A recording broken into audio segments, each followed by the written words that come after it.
It's New Year's Eve, and before this clock finishes another breath, I need to confess something to you. I am 74 years old, my hands are shaking, and there is a locked room behind me that has not been opened in 30 years. Tonight, I forgive everyone who ever broke me. But if you stay with me, you'll learn why I'm afraid I may not survive what I cannot forgive in myself. Listen closely, my dear. I'm speaking softly because the house is listening too. Old houses do that. They remember footsteps, whispers, arguments that ended in slammed doors. The rain outside is tapping against the windows like impatient fingers, and every sound feels louder on nights like this. New Year's nights always do this to me. They pull the past out of hiding. I lit a candle before sitting here. The flame trembles the same way my voice does. Shadows crawl up the cracked walls, stretching into shapes I pretend not to recognize. On the table beside me is an old photograph, edges yellowed, corners bent. I haven't touched it in years. Tonight I finally did. I told myself this would be the year I forgive everyone. My husband who left promises unfinished. My daughter who walked out without looking back. Friends who vanished when grief made me inconvenient. I practiced the words out loud this morning. I forgive you. Forgive you. Forgive you. Each time it felt lighter until I reached the name I never say. That's when the floor creaked upstairs. This house shouldn't creak anymore. No one walks there. I closed off the upper floor decades ago, after the night everything broke. I blamed age, imagination, the wind. But then I heard it again. A slow step. Careful. As if someone didn't want to be noticed. My heart started pounding so loudly I thought it would wake the dead. I stayed seated, my fingers digging into the arm of this chair. Fear has a memory, sweetheart. Once it learns your name, it never forgets how to call you. I began talking out loud the way I do when I'm scared. It's just New Year's, I whispered. Old houses make noise. But the candle flickered hard, bending sideways, and for a second the room smelled like dust and something older, paper maybe. Ink. Regret. I stood up and walked toward the hallway. Each step felt like I was crossing years, not floorboards. On the wall hung the diary. Yes, I keep it there where I can see it but never open it. Leather-bound, cracked spine, tied with a faded blue ribbon. I wrote in it the year I stopped forgiving myself. The year a door locked and a child stopped calling my name. I touched the diary tonight. Just touched it. The ribbon felt rough, unforgiving. My reflection in the glass frame looked smaller than I remember, folded in on itself like a secret. Do you believe objects can whisper? I didn't once. But as my fingers rested there, I swear I heard my own voice from years ago, sharp and tired and cruel. Words I can never take back. Words that ended everything. The step upstairs sounded again. Closer this time. I wanted to run. Instead I laughed because sometimes fear wears a smile when it's too exhausted to scream. I said, I forgive you, to the empty hallway. My voice echoed back wrong, bent like the house didn't agree. Let me ask you something, my dear, and answer me honestly in your heart, or down there in the comments where I can read it later when the house is quiet. Do you believe forgiveness has a limit, or should it be given even when it destroys you?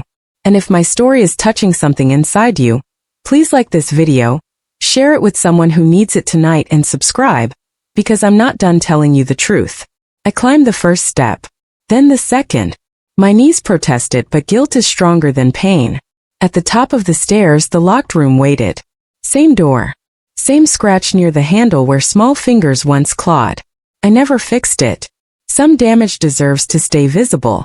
The key was still in my pocket. I've carried it every New Year just in case. My hand shook so badly I dropped it once. When I picked it up, I noticed something new. A footprint in the dust. Small. Bare. My breath caught. I forgive you, I said again, louder, braver than I felt. The words tasted wrong now, like a lie rehearsed too many times. The candle downstairs went out. Darkness wrapped the hallway, thick and sudden. From inside the room came a sound I haven't heard since that night. A soft knock. 3 taps. Slow. Familiar. I pressed my forehead to the door and whispered the only truth left in me. Everyone else is forgiven. And behind that door something breathed. The clock downstairs struck once, announcing the end of the year. And I realized with terrifying clarity that forgiving others was never the hard part. The hard part was waiting for myself to answer back. The knock didn't stop when the clock finished its echo. It lingered in the air like a held breath, daring me to move. I leaned against the door, my knees weak, my palms flat on the cold wood. For a moment I thought if I stayed still long enough, the past would lose interest in me and go away. It never does. I spoke to you in my mind then, the way I am now. I'm still here, I whispered, not sure if I meant you or the thing behind the door. My voice sounded thin, like it belonged to someone else. The hallway smelled of damp dust and old paint, and beneath it all, that faint scent of paper again. Diaries rot differently than anything else. They rot with memory. The handle trembled once. Just once. Not turning. Testing. I felt a sharp memory stab through me, so clear it stole my breath. A smaller hand on that same handle. A voice asking, not screaming yet, "Grandma, please." I squeezed my eyes shut, but memory doesn't need permission to enter. I unlocked the door. The sound of the click was louder than thunder. I pushed the door open slowly, the hinges complaining like they were angry I disturbed their sleep. The room was exactly how I left it. That's the curse of closed doors. Time respects them too much. Moonlight slipped through a cracked window, laying pale stripes across the floor. Toys lay scattered where they fell. A little shoe near the bed. The bedspread faded, still neatly tucked, because I couldn't bear to leave chaos behind. There was a desk against the far wall. On it, another diary. Smaller. Pink. Not mine. My legs carried me inside even though my heart screamed no. The air felt heavy, like it was watching me. I reached for the pink diary, my fingers hovering before touching it. I told myself for years it was empty. I needed that lie to survive. It wasn't empty. The first page was filled with shaky handwriting. Childish. Careful. Trying to be brave. "Dear diary, Grandma is mad at me again." My vision blurred instantly. I sank into the chair beside the desk, clutching the diary like it might disappear if I loosened my grip. I read more. Each page was a whisper I ignored back then. Fear. Confusion. Love. A child trying to understand why love suddenly came with conditions. Why silence replaced hugs. Why a locked door felt safer than an open one. The house shifted around me. A floorboard creaked behind my back. I didn't turn. I was afraid if I did, I'd see exactly what I deserved to see. "I forgive you," I said again, but this time it cracked. The words fell apart halfway through like they were made of ash. The diary slipped from my hands and landed open on the floor. The last page fluttered as if moved by breath. 3 words were written there. "I'm sorry, Grandma." That's when the whisper came. Not from the hallway. Not from the door. From inside my chest. I waited. I pressed my hands to my ears, shaking my head like an old fool. "You're not real," I told the shadows. "You're just guilt." But guilt doesn't know your name the way that voice did. Guilt doesn't sound tired. Or small. Footsteps crossed the room behind me. Slow. Bare. Each one measured like the person taking them didn't want to frighten me. The irony almost made me laugh. I turned. There was no one there. Just the bed. The desk. The cracked mirror leaning against the wall. But in the mirror my reflection was wrong. Younger. Sharper eyes. No tremble in the hands. A woman who thought discipline was love and silence was strength. She spoke. I spoke. "You did what you had to." "No," I whispered aloud. "I did what was easiest." The mirror cracked with a soft sound. A thin line splitting my reflection down the middle. One side old and shaking. One side cold and certain. I stood between them, my heart pounding so hard I felt it in my throat. Downstairs, the wind rattled the windows. New Year's fireworks exploded faintly in the distance. Celebrations happening in other lives. Other homes where forgiveness wasn't being negotiated with ghosts. I knelt and gathered the pink diary to my chest. My tears fell onto its pages, smudging ink that had waited decades to feel seen. "I forgive you," I whispered into the empty room, finally understanding how hollow it sounded when said too late. The whisper answered again, closer now. "I never needed that." The candle downstairs relit itself. I saw the glow spill under the door, warm and accusing. The house wanted me awake. Honest.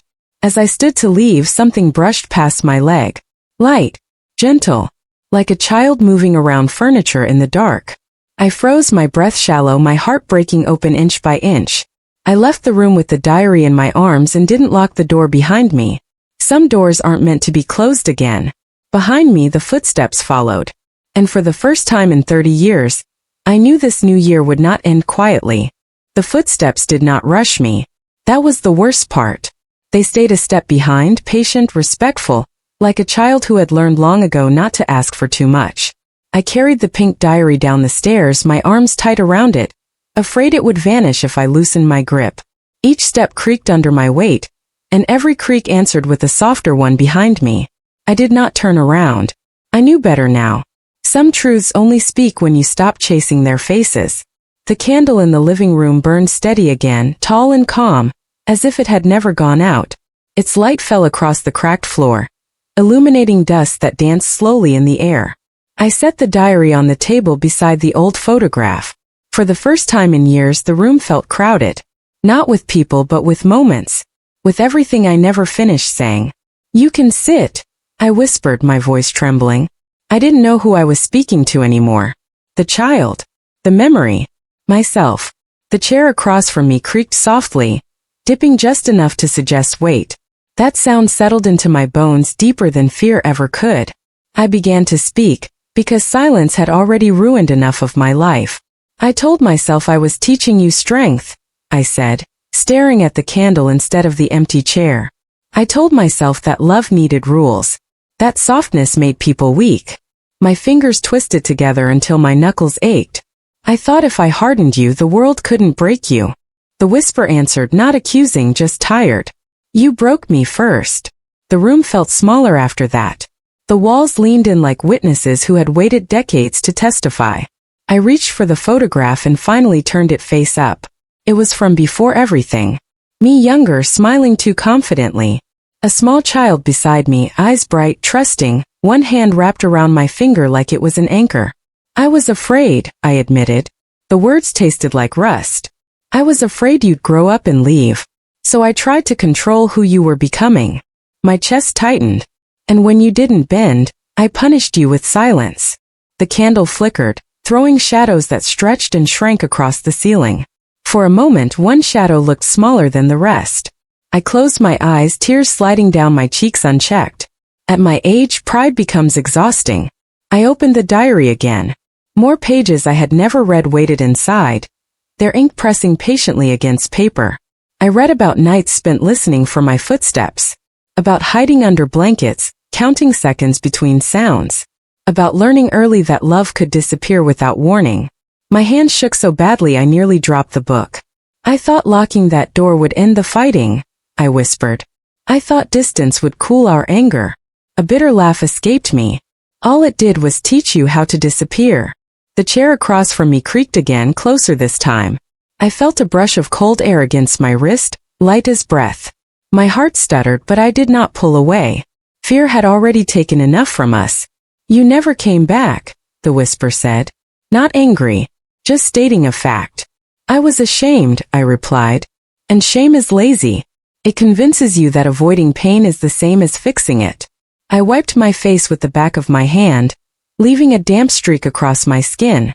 Every year I told myself I would open that door. And every year, I chose comfort over courage. Outside, fireworks cracked the sky open, brief flashes of color reflecting in the dark window. Celebrations. New beginnings.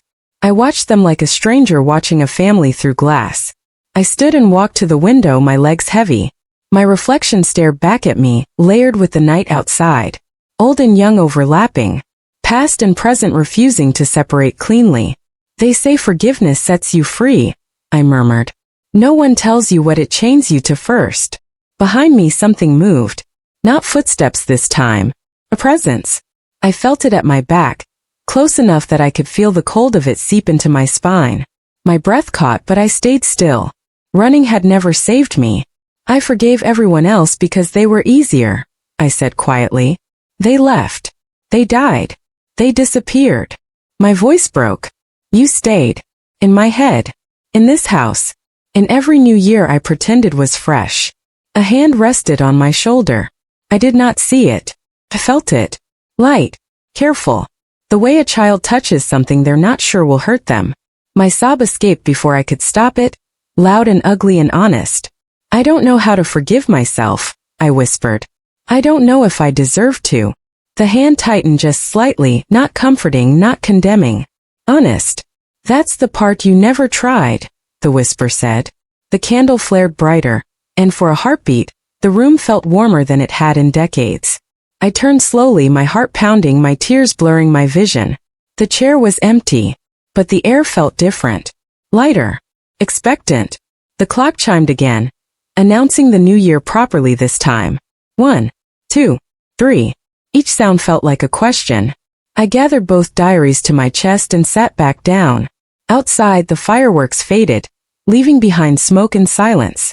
Inside, the house held its breath. I realized then that forgiveness was not a moment. It was a door you had to walk through over and over, even when your legs trembled. And I had only just stepped into the hallway. The silence after the clock chimed felt heavier than the noise had been. I sat there holding the 2 diaries like they were living things, afraid that if I set them down, they would close themselves forever. The candle burned steady, but its light no longer comforted me. It felt like an interrogation lamp, exposing every corner I had kept dark on purpose. I heard the house sigh. That's the only way I can describe it. A long, tired sound, deep in the walls, like wood remembering things it wished it could forget. The air shifted, cooler near the floor, warmer near my face, as if 2 seasons were arguing inside the same room. I stayed because you told me to, the whisper said again, not from behind me this time but from everywhere. From the ceiling. From the cracks in the floor. From inside the photograph frame. You said staying was punishment. I pressed my lips together, my jaw trembling. I thought distance would teach you, I said. I thought fear would make you obedient. My voice dropped to almost nothing. I didn't know it would make you invisible. The candle bent sharply, its flame stretching sideways, and for a moment I smelled smoke that wasn't there. My heart began to race again, faster than before. The room darkened slightly, not from lack of light, but from memory piling up too quickly. I stood and walked toward the hallway, carrying the diaries with me. The floor felt colder under my bare feet, like the house wanted me awake, alert. Halfway down the hall I noticed something new. The door to the locked room was open wider than I'd left it. My breath caught painfully in my chest. The darkness inside that room was thicker now. No longer just absence of light, but presence. I felt it watching me the way children watch adults, quietly, intensely learning what kind of safety they are allowed to expect. I didn't mean to abandon you, I said, louder now, my voice cracking against the walls. I just didn't know how to admit I was wrong. The whisper answered from inside the room. You never asked. I stepped inside again. The moonlight was gone. Clouds had swallowed it whole. The room was lit only by the faint glow bleeding in from the hallway. The mirror leaned against the wall still, but the crack had spread, branching like a vein. My reflection fractured into pieces, each one holding a different expression. Anger, fear, pride, regret. I set the diaries on the bed carefully, like placing offerings. The bed sagged slightly, even though nothing else touched it. My throat tightened. Do you know what it's like? The whisper continued. To grow up apologizing for existing? The word struck harder than any accusation could. My knees gave out, and I sank onto the edge of the bed. The mattress creaked beneath me, a sound so familiar it made my stomach twist. I remembered sitting there once before, arms crossed, face hard, telling myself firmness was love. I was raised that way, I said weakly. Silence. Control. No softness. Tears slid freely now, hot and unstoppable. I thought I was protecting you. A shadow shifted in the corner of the room. Smaller than mine. Thinner. I didn't look directly at it, but I felt it. Felt its weight. It's waiting. You protected yourself, the whisper said.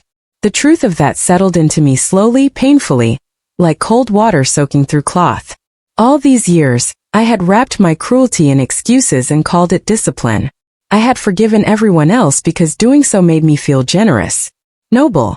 But forgiving myself would mean admitting I was capable of real harm. The house creaked again, deeper this time, like a spine stretching after years of stiffness.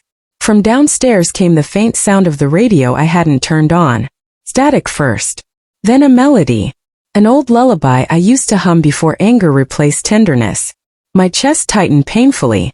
I don't remember the words, I whispered. The shadow moved closer. Not threatening. Just present. You stopped singing, it said. I closed my eyes and tried. My voice came out broken, barely a sound, but the melody returned piece by piece. The house seemed to listen. The walls softened. Even the air felt warmer, less sharp against my skin. As I sang, images flooded me.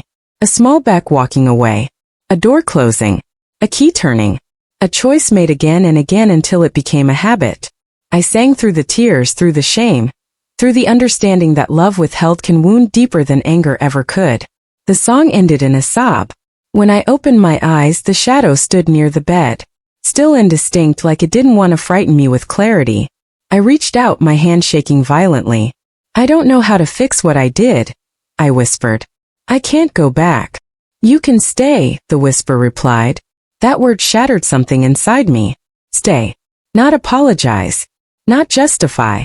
Not forgive. Just stay. Be present in the wreckage instead of running from it. The candle flame from the hallway stretched into the room, brightening slowly. The mirror's cracked reflection softened, the sharp edges dulling. The shadow did not disappear, but it no longer felt accusing. Downstairs, the radio clicked off on its own. I realized then that this house had never been haunted by a ghost. It had been waiting for me to stop being one. I sat there until my legs stopped shaking, until my breathing slowed, until the past stopped screaming and began speaking. The diaries lay open beside me, their pages no longer heavy but patient. Outside, the rain started again, gentle this time. And for the first time since that night decades ago, I did not feel the urge to close the door. The rain softened everything. I could hear it clearly now, each drop tapping the roof like a careful question instead of an accusation. I stayed seated on the edge of the bed, my spine curved, my shoulders tired, feeling the weight of years finally settling where they belonged. The shadow remained near the foot of the bed, not moving closer, not retreating. Waiting had become its natural state. I lifted the older diary, the one with the cracked leather spine. Mine. The ribbon fell loose as if it had been holding its breath too. I hadn't opened this one since the year I convinced myself forgetting was the same as healing. My fingers hesitated, then turned the first page. My handwriting stared back at me, sharp and disciplined, nothing like the trembling scrawl I write with now.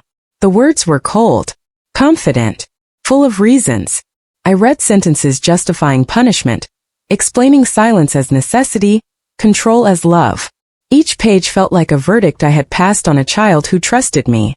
I sound so certain, I whispered. You always were, the shadow replied quietly. I flipped forward faster now, desperate, searching for regret, for doubt. It wasn't there. The pages ended abruptly mid-sentence on the night I locked the door. Ink pressed hard into the paper, as if I'd been angry even at the diary. I stopped writing because the truth would have demanded I change. I closed my eyes, shame burning hot behind them. I was proud, I admitted. Proud of not giving in. Proud of my silence. My voice cracked. I thought winning meant not breaking. The bed shifted slightly, a gentle dip beside me. I did not look. My heart raced, but I stayed. Staying was the lesson now. What did you lose? The whisper asked. The answer came without thought. Everything. The word echoed softly, then faded into the sound of rain. I felt something brush against my elbow, not quite touch. A presence that knew restraint better than I ever had. I opened my eyes slowly. The shadow had shape now. Still soft around the edges but unmistakable. Small shoulders. Slight frame. Head tilted the way children do when they're trying to understand adults who won't explain themselves. My breath hitched painfully. I used to imagine you forgot me, I said. It was easier than believing you remembered. I remembered everything, the whisper said. Not cruel. Just true. The room seemed to shrink, walls inching closer, forcing me into honesty. My chest hurt with every breath, but I welcomed the pain. It meant I was still capable of feeling something real. I told people I forgave myself, I said. Year after year. I wore it like a badge. A bitter laugh escaped me. But forgiveness spoken without accountability is just another lie. The shadow nodded slowly. The motion felt like mercy. Downstairs, the house creaked again, but softer this time, like it was settling into a new position. The hallway light flickered once, then steadied. I noticed the mirror in the corner of the room. The cracks were still there, But my reflection no longer looked split. Old. Worn. Honest. I stood, my knees protesting, and walked to the mirror. I studied my face carefully. The lines around my mouth carved by years of withheld words. The eyes still sharp but no longer defensive. I don't know how to forgive this woman, I said to my reflection. She knew better and chose worse. Behind me the shadow stood too. Not reflected. Just present. Then don't forgive her yet, the whisper said. See her. That stopped me cold. See her. Not excuse. Not erase. See. I leaned closer to the mirror, my breath fogging the glass. I saw fear disguised as authority. Loneliness disguised as discipline. A woman who had never learned how to be gentle without feeling weak. I see you, I whispered to myself. The words felt dangerous. Necessary. A sound came from the hallway. Not footsteps this time. Pages turning. I turned sharply and saw the diaries on the bed, their pages flipping slowly on their own, stopping on certain moments as if pointing. A sentence circled in ink. A tear-stained page. A child's apology written where none was owed. My legs carried me back to the bed. I sat, gathering both diaries into my lap. I should have said I was sorry, I said. Not demanded it. The shadow moved closer, finally close enough that I could feel cold against my knee. It wasn't unbearable. It was honest. Say it now, the whisper said. The room felt very still, like the world itself had paused to listen.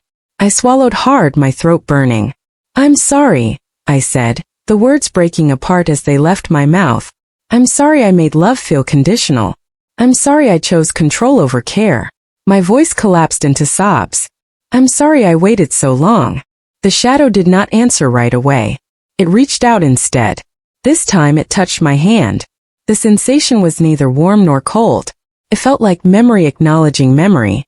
I don't need you to forgive yourself, the whisper said gently. I need you to stop hiding. Something shifted then deep inside me. Not relief. Not absolution. Responsibility. Heavy but grounding. I nodded slowly, tears falling freely. The candlelight from the hallway brightened again, spilling fully into the room, banishing the deepest shadows.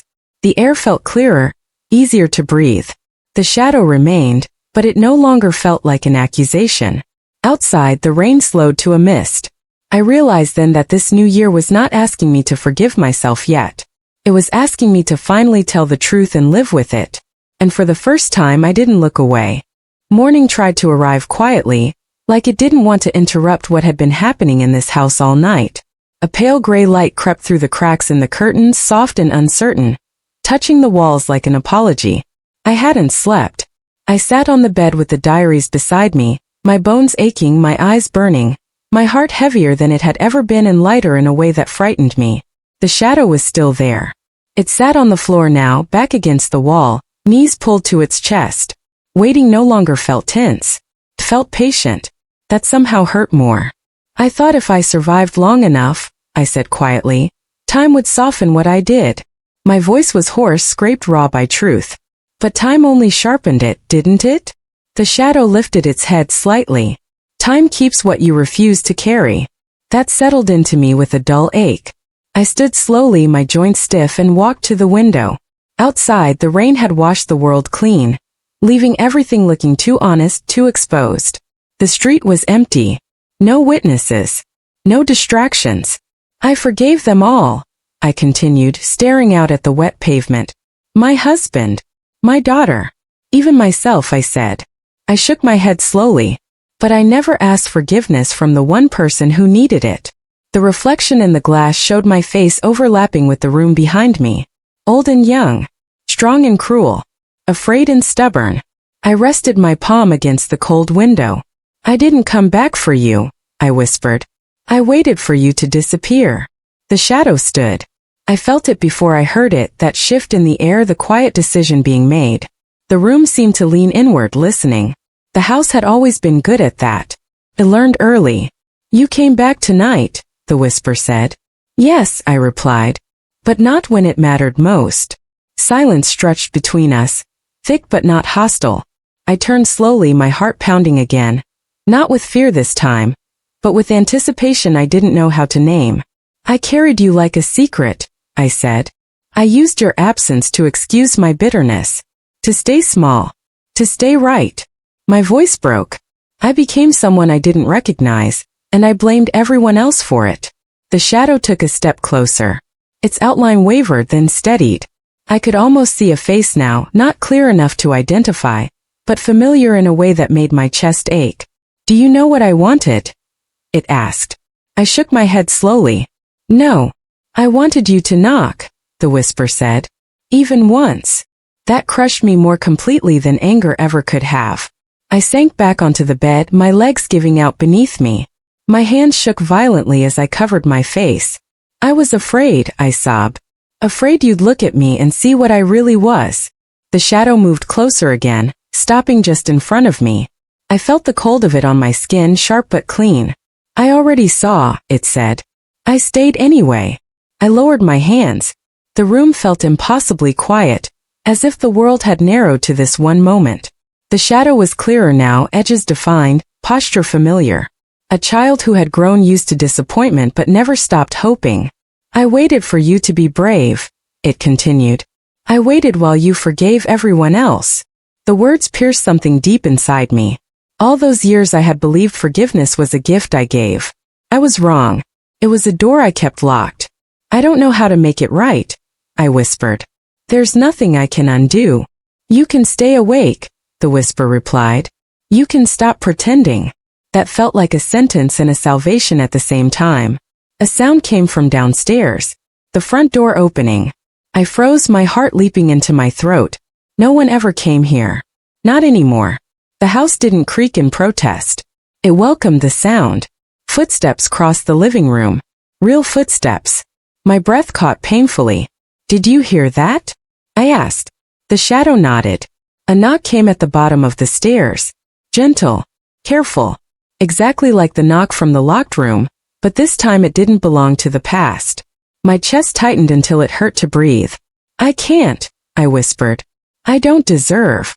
You don't deserve comfort, the shadow said softly. You deserve truth. The knock came again. 3 taps. Slow. Familiar. I stood, my legs shaking so badly I had to grip the railing. Every step down the stairs felt like crossing decades. The candle in the living room had burned down to a stub. Its wax pooled and hardened like old tears. I reached the door and rested my forehead against it, just like I had against the locked room upstairs. Who is it? I whispered. A voice answered. Not young. Not old. Tired. Careful. It's me. The shadow stood behind me now, close enough that I could feel it at my back, steadying me without touching. I closed my eyes. For the first time in my life I didn't say, I forgive you. I turned the handle, and the past stepped into the present. The door opened slowly, the hinges sighing like they understood the weight of this moment. Cold morning air rushed in, carrying the smell of wet pavement and something else. Familiar, human, real. I stood there gripping the handle, my heart beating so loudly I was sure everyone could hear it. They stood on my doorstep, older than the memory I carried, younger than the guilt that shaped them. A face I had memorized in fragments. Different lines. Different eyes. But the same stillness. The same careful distance, as if stepping too close might cause something to break. For a moment none of us spoke. The shadow behind me did not move. Didn't need to. I didn't know if you'd answer, the voice said. Soft. Controlled. A voice that had learned not to expect much. I swallowed hard. I almost didn't, I replied. And that was the truth. They looked past me into the house. The candle stub on the table. The photograph turned face up. The diaries visible through the open doorway upstairs. Their eyes lingered there longer than anywhere else. You finally opened it, they said. Yes, I whispered. Too late. They shook their heads slowly. You opened it. That distinction pierced me. All these years I had lived in absolutes. Right and wrong. Forgiven and unforgiven. Too late and never. I had never understood how much damage certainty could do. Come in, I said, stepping aside. They hesitated just for a second, then crossed the threshold. The house creaked softly, not in protest but recognition. I closed the door behind them, my hand trembling on the lock, then forced myself to let go. We stood in the living room, facing each other like strangers tied together by a shared wound. Morning light filled the space now, exposing every crack, every stain, every place time had worn thin. There was nowhere left for shadows to hide. I came because it's New Year, they said quietly. I didn't plan to knock. I just ended up here. I nodded. This house has a way of calling people back. Their gaze flicked toward the stairs. I hear it does. We sat, not across from each other, side by side, separated by a careful inch of space. My hands twisted in my lap, the old habit returning. The shadow settled into the corner of the room, watching, calm. Its work nearly done. I forgave everyone, I said, the words heavy now. That's what I told myself. I thought forgiveness would make me clean. They didn't look at me. Did it? No, I replied. It made me comfortable. Silence stretched between us, but it wasn't sharp anymore. It was thoughtful. I reached for the photograph and turned it toward them. Their eyes softened, then hardened again. The way people do when love and pain collide. I was cruel, I said. I didn't soften it. Didn't explain. Didn't justify. Not by accident. Not because I didn't know better. I chose control over care. I chose silence over repair. Their jaw tightened slightly, but they stayed quiet. I forgave myself without earning it, I continued. My voice shook, but I didn't stop. I used forgiveness to avoid responsibility. And that was the worst thing I did. They finally turned to look at me then. Really look. Their eyes were wet but steady. So why tell me now? I took a long breath. Because this new year, I realize forgiveness isn't something you give yourself. Something you live with. And I can't live with it anymore unless I tell the truth. The shadow shifted almost imperceptibly. The air felt lighter. I'm not asking you to forgive me, I said. I'm not asking for comfort. I'm not asking for a second chance. My voice broke. I'm asking you to know that I see what I did. Fully. And I will carry it for the rest of my life. They looked down at their hands, flexing their fingers slowly. Do you know what I thought all these years? They asked. I shook my head. I thought if I was good enough you'd come back, they said. And when you didn't, I thought it meant I wasn't worth it. The words crushed something deep inside me.